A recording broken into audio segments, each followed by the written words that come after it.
This week, the General Assembly gavels into the 398th session following a series of special elections. We interview delegate candidate Danica Roem and discuss economic development, jobs, and education, along with the rest of the news you need to know on our weekly news roundup. This is the For Virginia Podcast.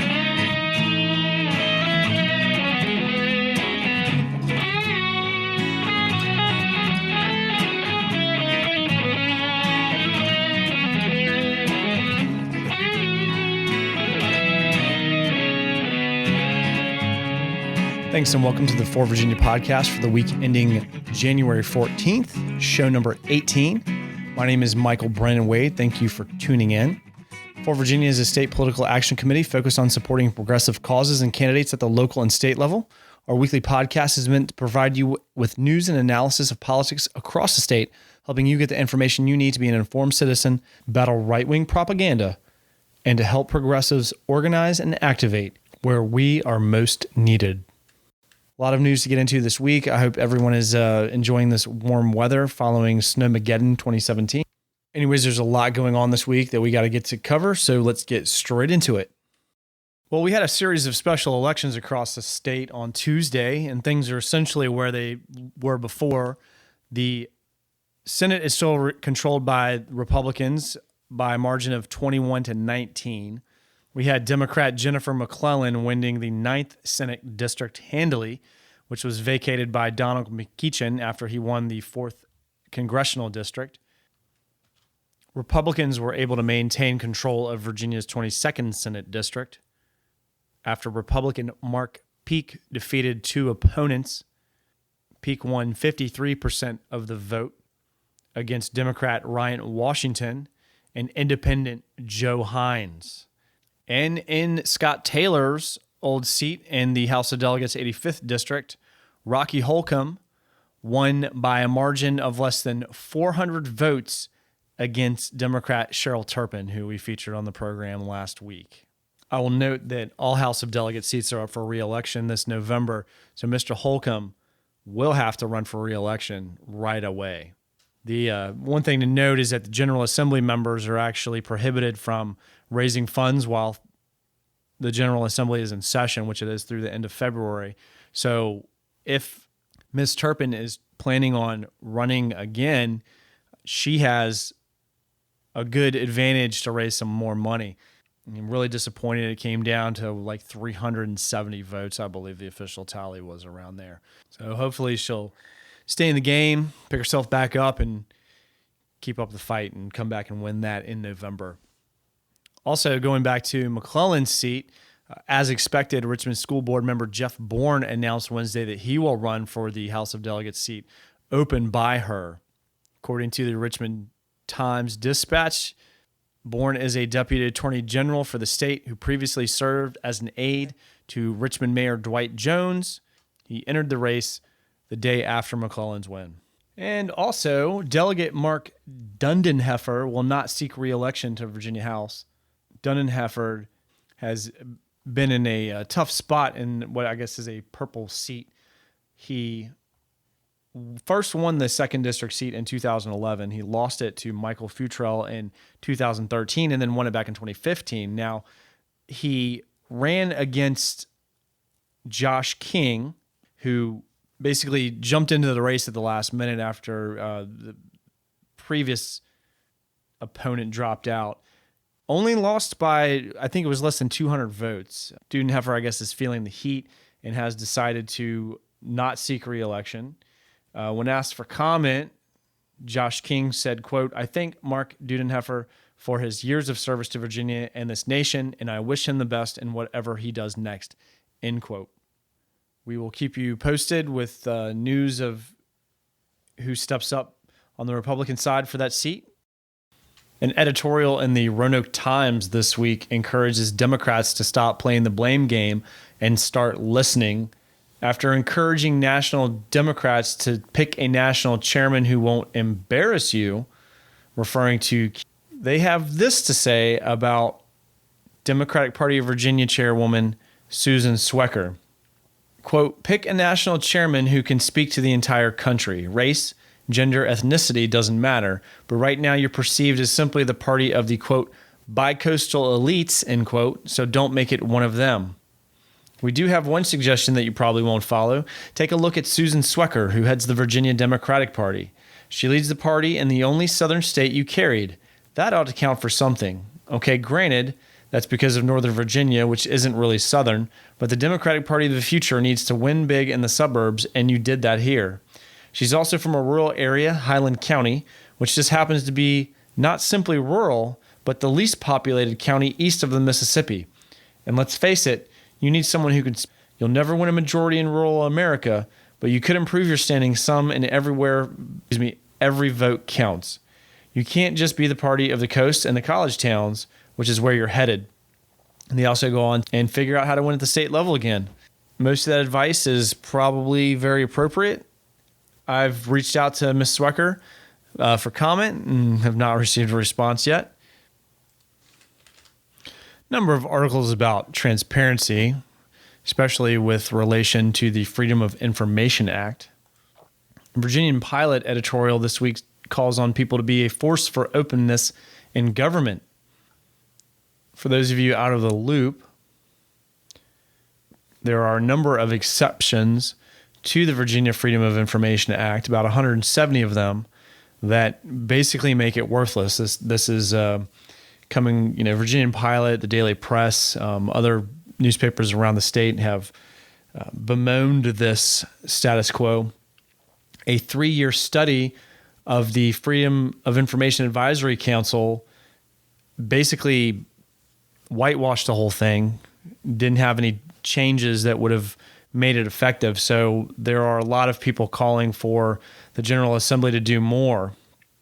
It seems that Delegate David Yancey, a Republican from Newport News, is the only one who's really tried to change things in any way, asking the Freedom of Information Council to include a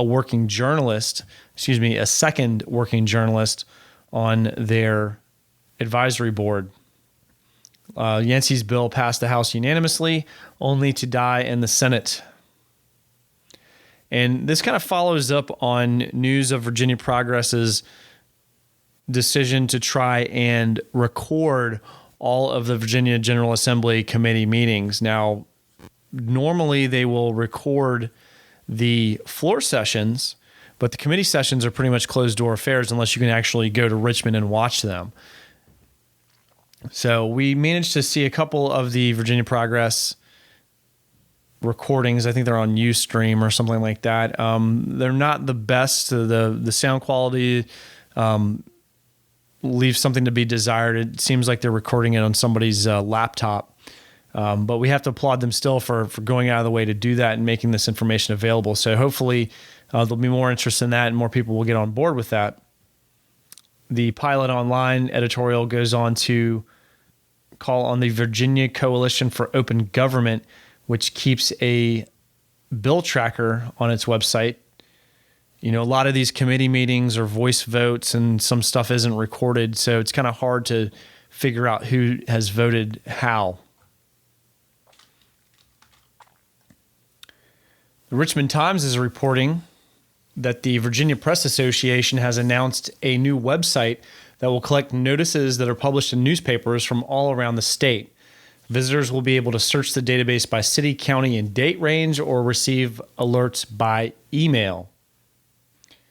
This is in response to what the Press Association sees as efforts by local officials to shield public notices from public view under the pretext of cost cutting. The Daily Press is reporting today that they are going to be before the Supreme Court of Virginia in April, fighting for all Virginians' rights to see a database of court system case records. These case records are compiled by the state from municipality district courts, and the state has sued to keep these records out of the hands of the public. Delegate Marcus Simons of Falls Church has sponsored a bill that says the database of the Office of the Executive Secretary of the Supreme Court of Virginia is indeed a public record that the public has a right to see, as does Newport News delegate Mike Mullen, who has signed on as a co-sponsor to the bill.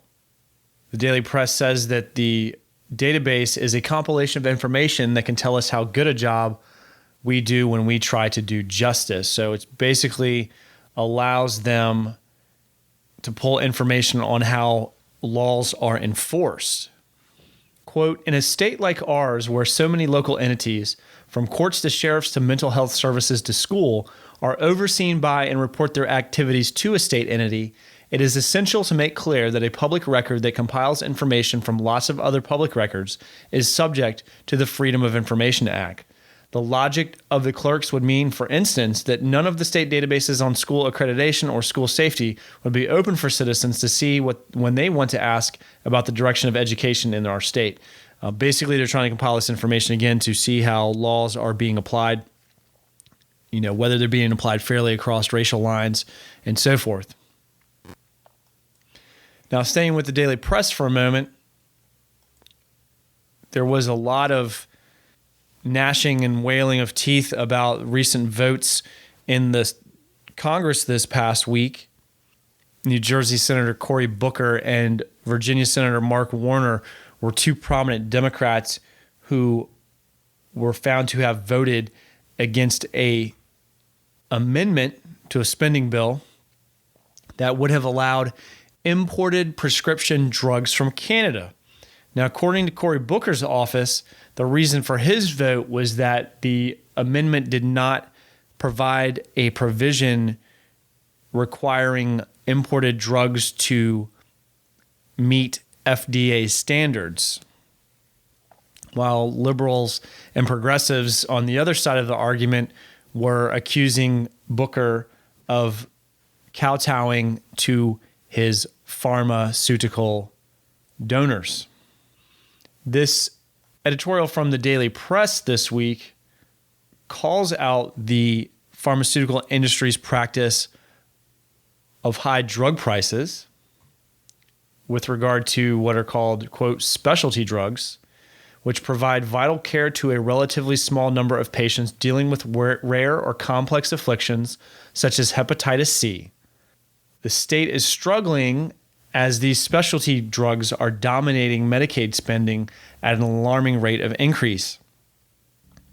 Now, as is the case with the hepatitis C vaccine or treatment, in the United States, a full course of a hepatitis C treatment runs about $84,000. Now, in India, which has a lot of different laws on patentability of drugs, the same treatment will cost between $900 and $1,500. Now, the argument from the pharmaceutical industry has been that these high prices are needed in order to fund research into additional drugs. The Daily Press calls on pharmaceutical companies to share their financial ledgers as assurance that the increase is due to the high cost of developing new medicines and not simply an unconscionable act of price gouging. According to the press, in 2015, Virginia spent almost 8% of its $511 million Medicaid bill on specialty drugs. Before long, those drugs likely will account for half of that Medicaid tab, according to the state's Department of Medical Assistance Services. The state's spending on specialty cancer drugs almost doubled from 2012 to 2014. The press goes on to talk about the skyrocketing cost of lethal injection drugs that went from $500 per execution in 2015 to now more than $30,000. The press ends their article, quote, "We need to know where that line is drawn and, more importantly, where the pharmaceutical companies sit in relation to it. As long as they are permitted to reap enormous profits without adequate disclosure, we are left to speculate. And their adamant demand for secrecy can't help but influence our speculation."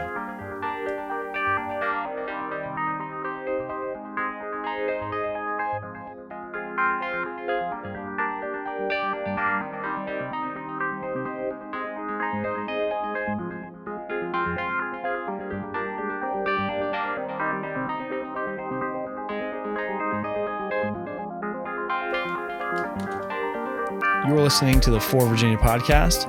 As always, we'd like to ask that you go to our website at forvirginia.org, where we'll be posting show notes with links to all the sources that we reference throughout the show. Please share this podcast on social media, follow us on Facebook, and help us get the word out. We'd also like to hear any feedback that you have on how we can do better. If you'd like to volunteer or have suggestions or anything of that nature, at info@forvirginia.org. That's FOR Virginia.org. Contact us on Facebook if you're interested in helping the progressive revolution in Virginia. And if you like what we're doing, please head on over to our Act Blue page and make a donation. Thanks again for all your support.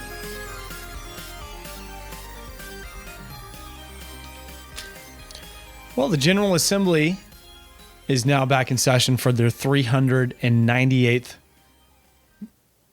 meeting. Top on the agenda is the $1 billion deficit that the state is facing. From the London Tribune, Governor Terry McAuliffe gave a presentation to the Joint General Assembly Money Committees on December 16th, saying that general fund revenues had missed the 3.2% increase due to underperformance of tax withholdings and sales tax collections. This is noteworthy because Virginia had its strongest job growth in 11 years during 2016, which outpaced the U.S. unemployment. Still, the Commonwealth suffered from a loss of high-paying jobs due to sequestration, retirements from high-income earners, changed the mix towards lower-paying jobs. McAuliffe has several proposals to increase revenue, including tax amnesty program and a modification to the sales tax. He also seems to be targeting out-of-state merchants such as Amazon that use warehouses or fulfillment centers located in Virginia. The change would require them to pay sales tax on these shipments. Now, even that would only cut the deficit by a few $100 million, still looking at a $784 million deficit. In order to make up those deficits, they are looking at spending cuts, including a freeze on state employee wages and a 5% cut to college universities. Now, with this economic disaster that we are currently experiencing, you would figure that jobs and the economy would be number one on the minds of our current gubernatorial candidates. You would be right. I want to bring you an editorial from the Daily Progress titled, "Let's Move Past the Easy Slogans." It goes on to talk about Lieutenant Governor Ralph Northam. Northam talks up a new Virginia economy. He emphasizes how Virginia is well positioned, thanks in part to investments made under the current Democratic governor, to become a national leader for biotechnology, cybersecurity, and unmanned aerial systems, i.e. drones. His lexicon includes, quote, "the jobs of the future," end quote. First, advice for Northam. He's right about what he's saying. Last year, the state, in a bipartisan initiative, passed a $2.2 billion bond issue heavy on investments intended to lay the foundations for that, quote, "new Virginia economy," end quote. Here's the problem, though. Northam needs to explain why any of that matters to someone who doesn't have a PhD. There are easy ways to do that. The classic work on the subject is a study by University of California, Berkeley economist Enrico Moretti, who found that each high-tech job winds up creating 5 additional jobs. Furthermore, 2 professors at the London School of Economics who studied America's largest cities found that people with high school degrees did better economically in communities that are dominated by, quote, "innovative industries," end quote, than their counterparts in communities dominated by manufacturing. There are vast swaths of Virginia that do not see themselves as future technology centers. The case needs to be made that much of manufacturing today is technology.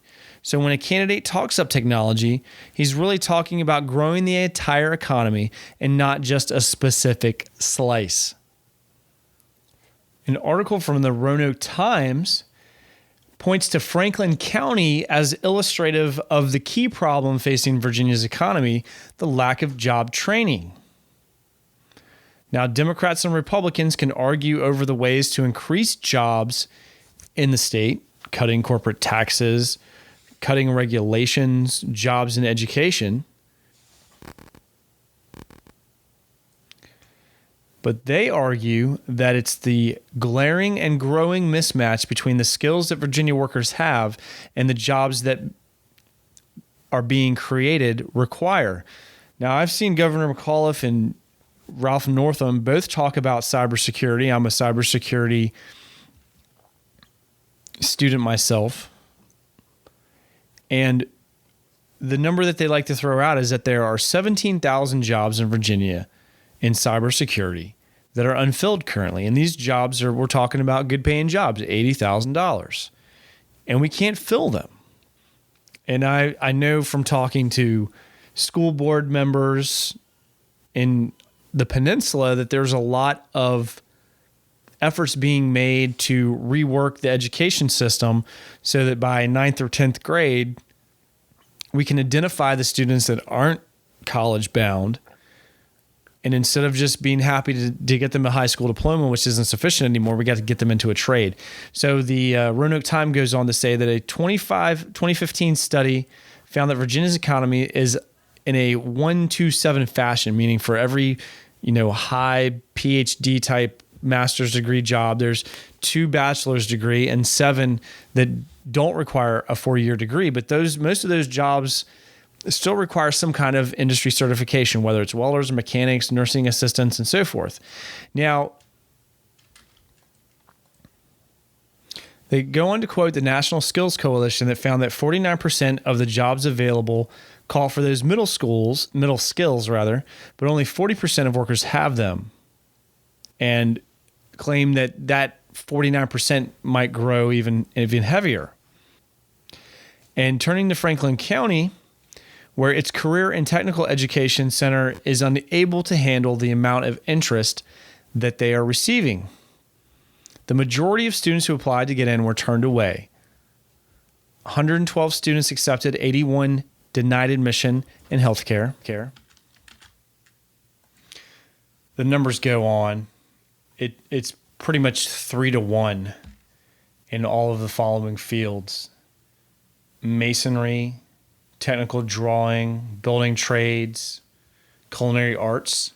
The mismatch between the skills available and the skills required. In December, the administrator for Carillion Franklin Memorial Hospital went before the Franklin County Board of Supervisors to tell them that he can't fill existing positions because he simply can't find enough qualified workers. This is the case throughout the state. And with a state with a massive budget deficit, not only the state, but counties and cities. I mean, we've talked about Petersburg on this program before. We've talked about what's going to happen with Northern Virginia's areas, Roanoke. Where is the money going to come from to build these training facilities and provide this workforce development training? Virginia has a balanced budget amendment. Municipalities can't, Franklin County can't come up with $50 million on their own. So I suppose that's where our federal representation comes in play. It's not a question we're going to answer in the next couple of minutes here on this podcast, but these are the important issues in the Commonwealth today. And while the situation with workforce training and higher education is bad enough, let's talk for a moment about what's happening in the southeastern part of the state with regards to regular public school education.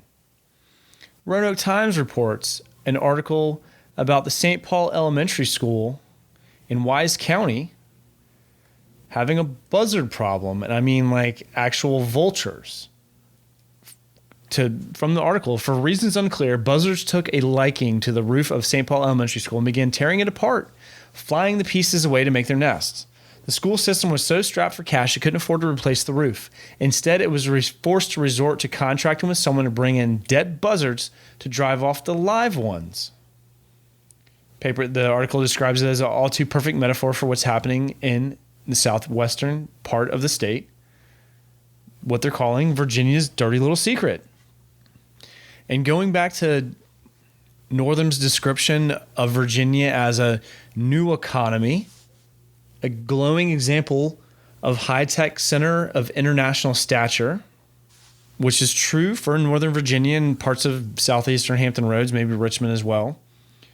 But for the most of the state, and we've talked to Matt Skeens, who's an activist out of the southwestern part of the state, about this, people stand in line at county fairgrounds each summer to get health care in mobile units designed for third world conditions. People having their teeth pulled out of their head because they cannot afford dental care. We've got the Republicans in the General Assembly refusing to expand the Medicaid for fiscal reasons. But I digress, because we're talking about the demise of coal, not because of Obama's war on coal, but because of a global trend that has been in action for decades. We've talked about the coal tax subsidies on this program before. 1994 to 2014, almost $400 million in subsidies to the coal industry to keep jobs in the industry that instead went to executive performance bonuses and campaign contributions to the General Assembly. We've got corporations, coal companies, splitting off their assets from their liabilities, shirking their responsibility for environmental cleanup to the state, their responsibilities to their employees, pensions, who are then forced onto welfare. And we will get into clean economy and solar power, maybe not this week, but we've talked about it before. We'll talk about it again. But what we're seeing is all this, the demise of the coal industry, local funding, tax dollars going down, and the schools suffering in a cycle of hurt that affects the youngest among us. Back to the Roman times. Classes that would be considered normal in other school systems have simply been eliminated because the coal fields can't afford to hire the teachers for them. Dickinson County closed 3 high schools and merged them into one to cut costs. There are no more cost savings to be found there. Teachers, asked to come up with ways to save money, investigated how much could be saved if they used plain white paper instead of colored paper. $40. Quote, "We have yet to hear a single candidate for governor talk about the dire state of the coalfield schools, much less propose a solution. Republicans like to talk about cutting taxes and regulations. Northam, until recently the only Democratic candidate, talks about making the state a world leader in biotechnology. All of these are fine, but none of these are going to fix the problems confronting Virginia's coalfields." And if we can talk about what's actually being debated in the General Assembly as far as the bills are being put forward right now in this session, here's one. Delegate Benjamin Klein, Republican from Amherst, has proposed that Virginia declare each January 22nd, which coincides with the anniversary of the U.S. Supreme Court's landmark decision in Roe v. Wade, to designate January 22nd as the Day of Tears in recognition of women's constitutional right to have an abortion. There's another from Delegate Bob Marshall. We talked about this last week, asking his colleagues to pass a so-called bathroom bill.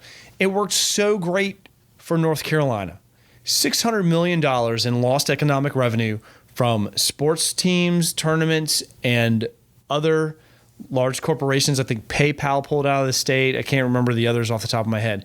But the HB2 bathroom bill, which crushed the state economically, lost the Republicans the governorship, was such a great success for Republicans that they have decided to put it forward in 6 additional states, including the Commonwealth.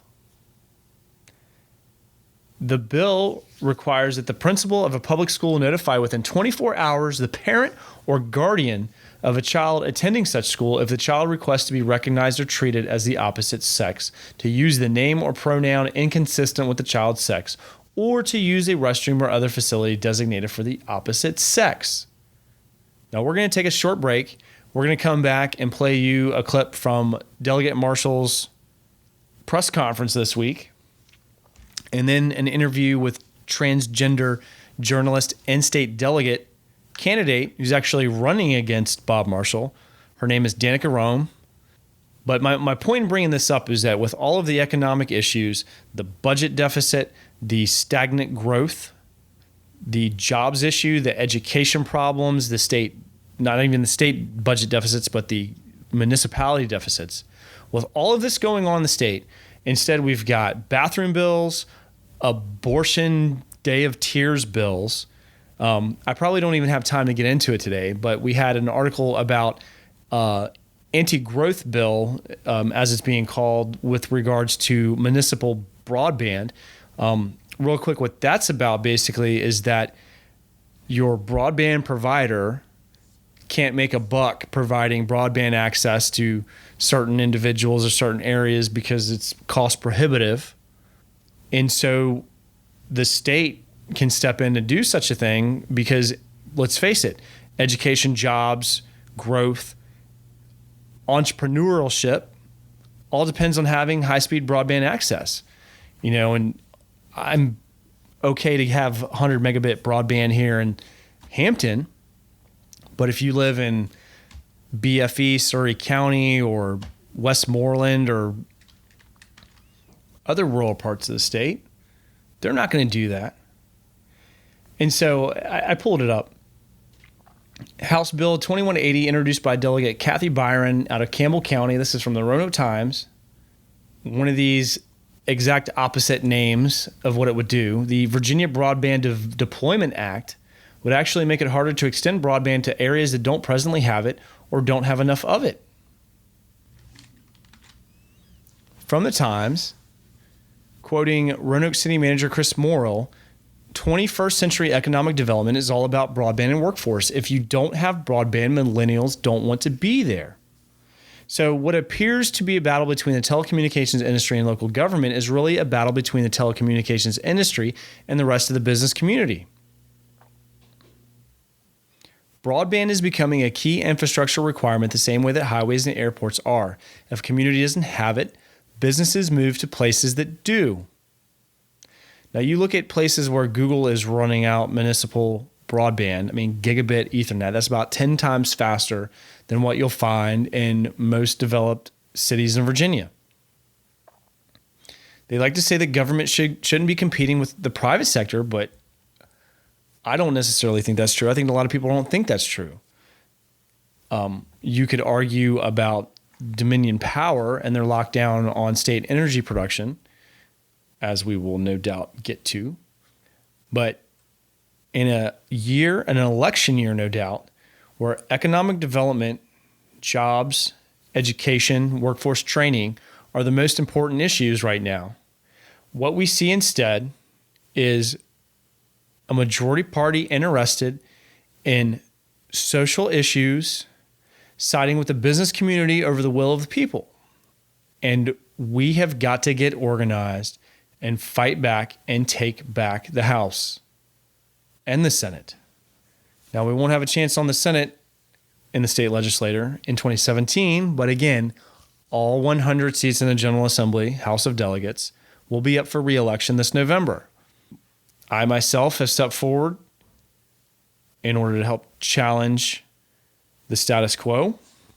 We've interviewed Lee Carter. We have friends Tom Brock, Kenny Bodie, Mansimran Kalan, many others who have pushed forward to challenge these unchallenged districts. And that's why we keep doing this podcast every week, because we want people to know what's going on. We want people to get involved, and we want more people to run for office.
Guys, where do you like for me to go to the bathroom? Where do you think? Excuse me? Where would you like me to go to the bathroom? Not here. Where you go now? What the people's house? I'll give you my perspective. Which bathroom would you like me to use? The bathroom, the issue is, as someone has said, in this whole scenario, there ought to be a third choice. There ought to be a place for families. There ought to be a place for individuals who choose not to use the bathroom of their biological birth. That would solve an incredible lot of things, but unfortunately, where are we now? We are now looking at saying, here's what we're going to do. Rather than using the bathroom of biological choice, we're going to use whichever one we feel like using. Rather than coming up, excuse me, sir. I will, my apologies, but my perspective is this. There should be an alternative, and that's the third option, male, female choice. And that eliminates this issue of saying I get to choose wherever I want to go back. You feel like that's legislation doesn't address it? Yeah, the legislation has nothing to do with the third choice whatsoever. Then you haven't read the legislation. Legislation mandates the creation of a family restroom in every facility. Does it? It says it permits doing that. That's a sensible way of handling this. That was a scene from the press conference earlier this week for Delegate Bob Marshall for his transgender bathroom identification bill. We sat down with one of two Democratic candidates vying to challenge him this fall. Here's our interview with Danica Roem. All right, we're on the phone with Danica Roem, candidate for the General Assembly House of Delegates seat in District 13. That's right? That's correct. Excellent. So you are running against Bob Marshall. Well, it's Bob Marshall's district, rather. Bob Marshall, obviously staunch social conservative.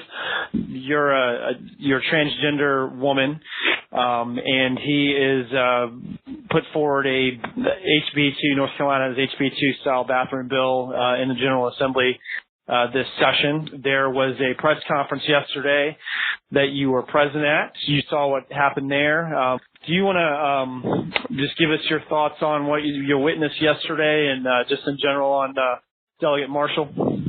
Sure. What I witnessed yesterday had nothing to do with unclogging Route 28, which is the biggest priority that we actually have in the 13th District. That road during morning rush hour was a mess 25 years ago when Delegate Marshall took office, and it's a mess today. And yet he spent yesterday focusing on a discriminatory bill that does absolutely nothing to address the top number one issue facing residents of Prince William County and Manassas Park, which is fixing Route 28. He spoke nothing about bringing more high-paying jobs to Innovation Technology Park so we can actually work in the same community that we live in, so we don't actually have to take Route 28 or I-66 or Route 29 or even Route 15 anywhere else outside of our area. This way we can, again, live where we work. And I didn't hear him talk about how Prince William County and the city of Manassas Park have the two lowest teacher salary averages out of all 9 localities in Northern Virginia. That's unacceptable, especially at a time when Prince William County has the second largest population by county, and we're about tied with Virginia Beach for the second largest population by locality in the entire Commonwealth. So I'm focusing my campaign strongly on those local bread and butter issues that, basically have universal buy-in, where we have a lot of common ground on infrastructure, Everyone who goes to work each day, it doesn't matter if you're straight or gay, it doesn't matter if you're cisgender or transgender, if you're commuting out of the area to go to work, you're stuck in that traffic, and my number one priority is taking care of that. But yet Delegate Marshall instead decided to champion a bill that he knows will die, just like so many of his bills last year. Last year, he introduced 41 bills to the General Assembly. One passed. And keep in mind, he has 25 years of seniority, and he's a member of the majority party. With a futility rating like that, he's about as successful as you would expect a freshman member of the minority party. I mean, and by comparison, Delegate John Bell, who, as a Democrat, who, Republicans outnumber Democrats in the House of Delegates by almost a 2-to-1 margin, even he passed a House bill last year in his first year down there. And so what that showed me is that Delegate Marshall simply isn't able to deliver on the core issues affecting the 13th district. Basically dating back to the last 5 years, ever since redistricting changed the lines of the district in 2011, we go and start looking back. All right, let's go from 2012 to now, last 5 years. What have you done? He introduced 162 bills. 152 of them did not pass. And of the 10 that did pass, one was commemorative in nature, another was a celebration of life, and another bill was folded into a larger bill. That leaves about 7 House bills where he was the chief patron that have actually passed under his name in the last 7 years. To me, that's not delivering results for the district.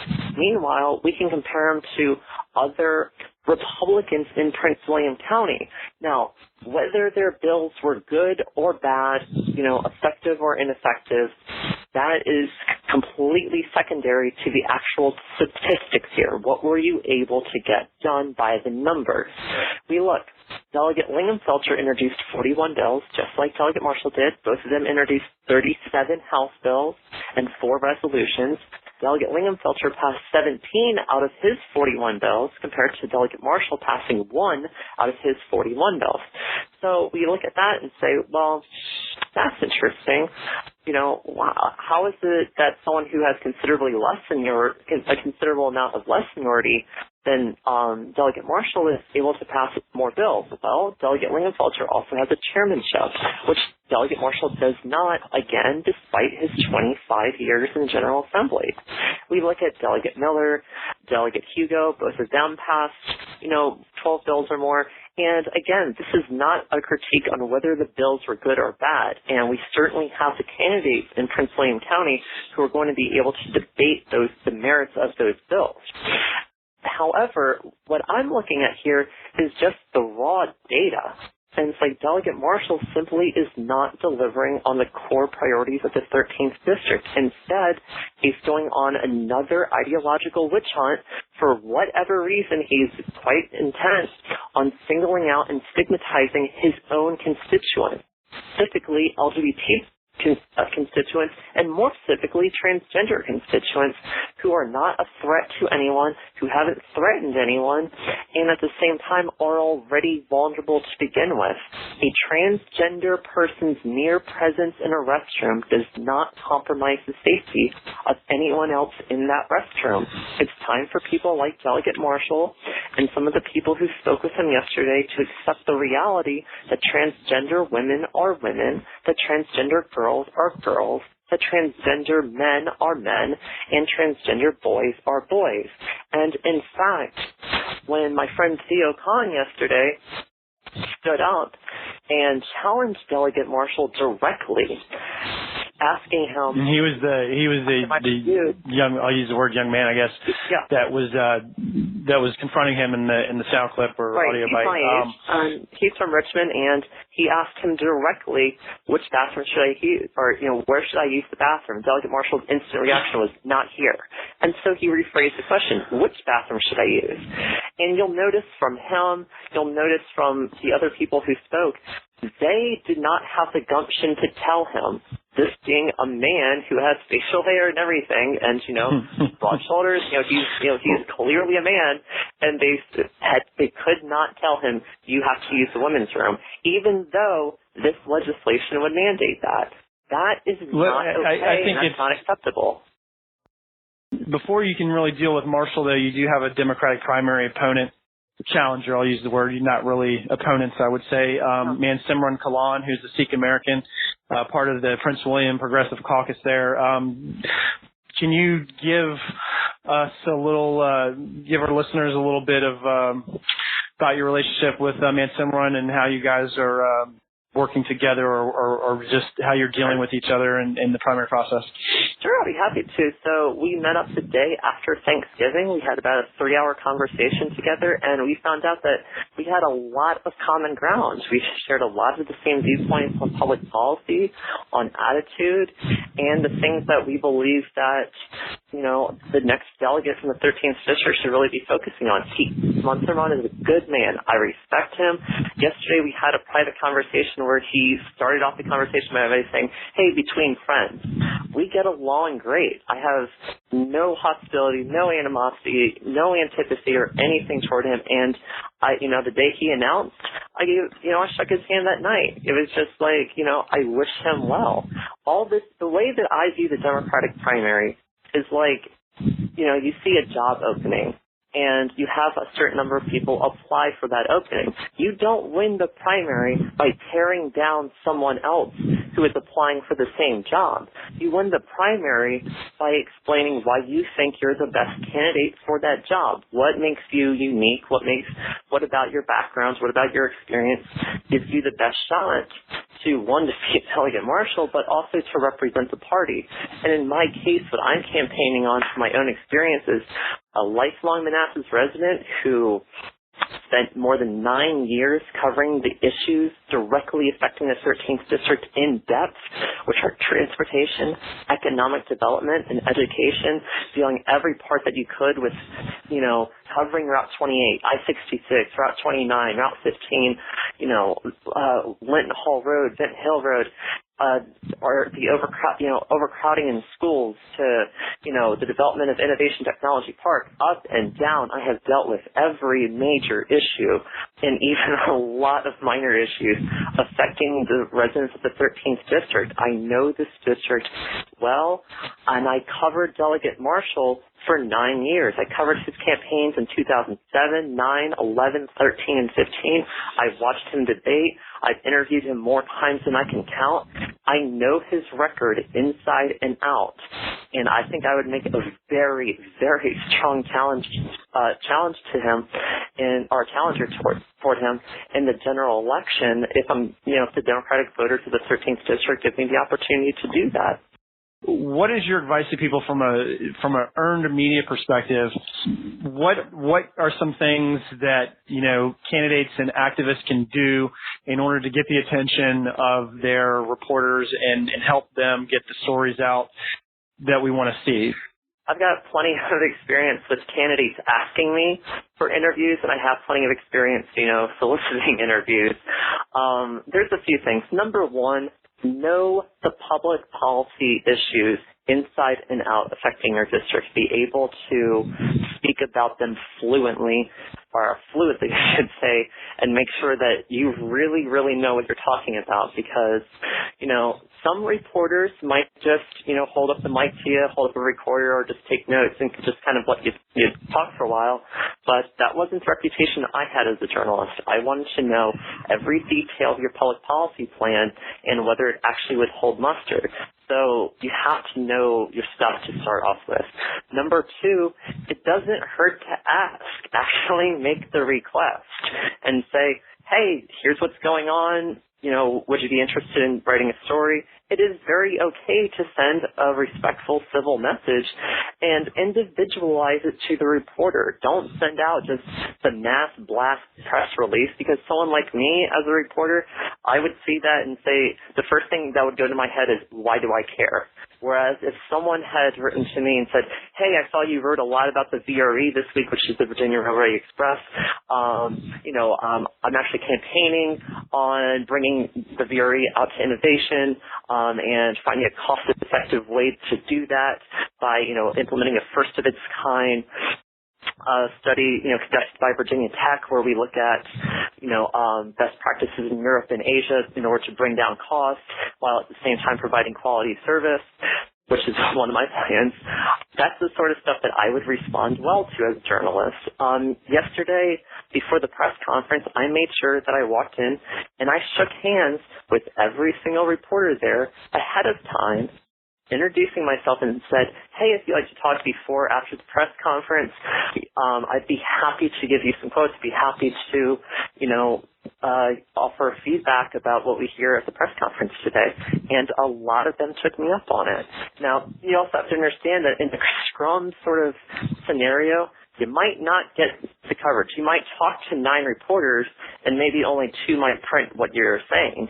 But you have to understand that they're using their own news judgments. They have their own communities who they're reporting to. And instead of saying, hey, you didn't include my quote, I should be angry at you, you just say, hey, thanks for the opportunity, figure out why they didn't use the quote, and then say, okay, maybe this is what I can learn from this to tailor my message better, because maybe I message pointed too hard. Maybe I stuck to the issues that were so specific to my district while I was responding to that question that the person in Lynchburg maybe wouldn't be so interested in me talking about Route 28, but maybe the person in Lynchburg would be much more interested in me talking about a broad policy perspective that affects the whole state. So understand who you're talking to. Also, lastly, what I think regarding my candidacy, the Democrats started trying to recruit me all the way back in August. Delegate Rip Sullivan, who is the recruiting chairman for the Democratic caucus, he gave me a phone call August 5th and asked me if I would consider the race. 3 out of the last 4 Democrats who ran for the 13th district all told me that, hey, we think you'd be a good candidate, you should consider running.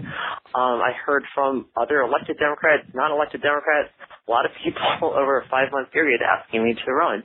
And I decided to do that. But I feel like because I had enough Democrats coming to me asking for that support, offering to support, even if they weren't going to endorse, just say, hey, would you consider getting the race? I like to think at least that gave me at least some credibility and some validity in terms of, why I'm running for the Democratic nomination in the first place. It's like, well, I was asked to do it. I clearly know Delegate Marshall's record. I clearly disagree with very significant parts of it. And at the same time, I grew up with Chuck Colgan and Harry Parrish as my legislative role models. It's like those were people who, even if you disagreed with them, at the end of the day, they delivered on infrastructure within the district. Excellent. Danica Roem, candidate for the 13th House of Delegates District out of Prince William County. Danica, thanks a lot. Appreciate the time. Thank you so much, Michael. I appreciate your time, too. Thank you.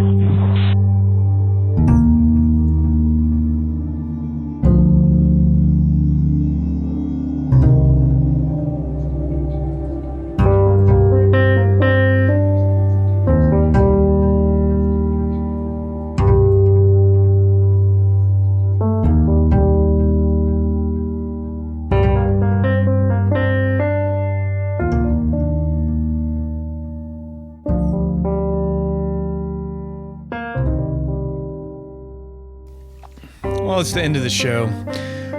We normally bring you fame every week of someone that we think deserves a little bit of kudos for something that they've done. Well, we were going to tell you about Mr. Nick Stafford and how he stuck it to the DMV. And the more we looked into this story, the more we thought we might not want to give this guy kudos for what he did. The headline via the Herald Courier is Virginia man spends $1,000 to deliver 300,000 pennies to Lebanon DMV. Now, the backstory on this is that Mr. Stafford, who is a business owner from Cedar Bluff, Virginia, couldn't figure out which of his 4 properties from which to register the new Corvette that he bought for his son. When he called the Lebanon DMV, he was routed to Richmond. That didn't sit well with Mr. Stafford, so he filed a Freedom of Information request to get a direct number to the Lebanon DMV. When he called the number, he was told by employees that the phone line wasn't meant for public use.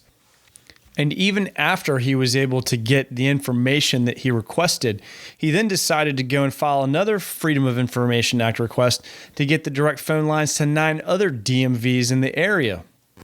Stafford filed 3 lawsuits in Russell County General District Court, 2 against specific employees at the Lebanon DMV and 1 against the DMV himself. On Tuesday, a judge dismissed the lawsuits at the request of the state after a representative of the state's attorney general handed Stafford a list of the requested phone numbers in the courtroom. Mr. Stafford was quoted as saying, "The phone numbers are irrelevant to me. I don't need them. I told the judge, I think I proved my point here." He continues, "I think the backbone to our republic and our democracy is open government and transparency in government, and it shocks me that a lot of people don't know the power of the Freedom of Information Act." As if that wasn't enough, Mr. Stafford hired 11 people to help him count $840 worth of pennies. In addition, he purchased 5 wheelbarrows costing $400 in which to deliver the penny, on top of the $165 for the 3 lawsuits and $3,000 in licensing fees. Lebanon DMV employees were at the office until 1 o'clock in the morning while Mr. Stafford waited patiently while they counted his change. Now, if you are an advocate for open government, sure, we talked a lot about that today on today's show. If you've got a successful business where you can hire your employees $10 an hour to count pennies, great. You're a successful businessman. If you've got 4 houses, can buy a Corvette for your son, great. You're a success. But at what point does filing a lawsuit against the DMV for a phone number you don't want, and then a final act of pettiness to deliver 1,600 pounds of pennies that minimum wage DMV employees have to waste their evening counting so you can make a point? I think that's the definition of privilege. Being able to waste $1,000 and numerous hours of not only your time, but state employees, I don't think there's anything courageous about that. You want to couch your vendetta behind the ideal of transparency and open government? Please. And for that, we have to give Mr. Nick Stafford of Lebanon, Virginia, this week's shame. Shame. Shame. Shame. Shame. Shame. Shame. Live your life so the pastor doesn't have to lie at your funeral. This quote was attributed to Charles Colgan, the longest serving state senator in Virginia history. We announced Senator Colgan's death last week on the show, but recently came to appreciate his life after reading the numerous articles from Democrats and Republicans alike who respected the man and his integrity.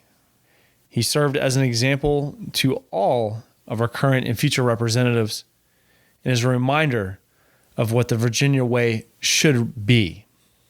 According to Inside Nova, the cover of the program distributed at Senator Colgan's funeral summed up his life in a few words: husband, father, poppy, statesman, aviation entrepreneur, and World War II veteran. Colgan, who was 90 when he passed away last week, was a businessman who became the longest-serving senator in Virginia, representing the 29th District for 40 years, entering hospice on December 30th and passing away on January 3rd. Senator Colgan had numerous politicians such as Senator Mark Warner and Governor McAuliffe who spoke well of him at his funeral. We spoke to Danica Roem earlier this week, and she had the following words to say about the late senator. We lost a titan when we lost Chuck Colgan. I cannot tell you. Just his fingerprints are all over Prince William County in terms of road development, in terms of schools. I mean, along with Colgan High School, which is named after him, he brought in Northern Virginia Community College both to Manassas and to Woodbridge. You look at just the transportation projects, my goodness. I mean, like the I-66 Route 29 interchange, Chuck Colgan, the Prince William County Parkway, the Route 28 overpass over Wellington Road, the widening of Route 123, it goes on and on and on. Just that, to me, the Chuck Colgan model is how you deliver results for the district. Even if you disagree with him on some issues, and plenty of people did, at the end of the day, if you lived in Prince William County, you knew that Chuck Colgan delivered for his constituents time and time and time and time again, while also understanding that Virginia is a commonwealth, that while we have transportation and infrastructure issues in Northern Virginia, he told me in 2006 there were still 40,000 people in southwestern and southside Virginia who didn't have indoor plumbing. And when he told me, how is that possibly acceptable in a modern society? Chuck watched out for everyone, and that's, again, agree or disagree with him on particular policies, that's the sort of common ground, attitude that we really, really desperately needed in the General Assembly. Just someone who's a diplomatic consensus maker who's willing to deliver results.